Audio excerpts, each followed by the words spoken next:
आकाश छुईला सुना रकेट बेगरे सुना रूपा दर बढ़ी गोटे दिन में 24 क्यारेट सुना दर 10 ग्राम पिछा 13,910 टंका बढ़िला। आज 24 क्यारेट सुना दर 10 ग्राम को रही 1,67,890 टंका से 22 क्यारेट सुना दर 10 ग्राम को 12,750 टंका बढ़ी।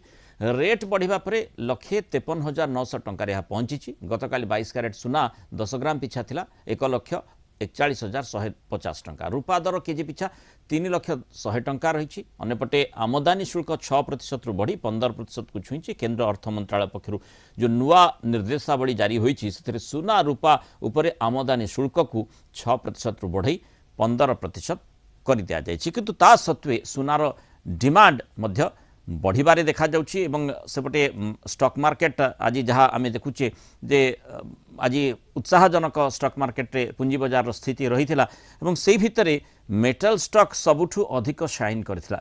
आम आलोचना करबा संपर्क में मार्केट एक्सपर्ट मानस सुंदर राय जोड़ी मानस स्वागत करबा आलोचना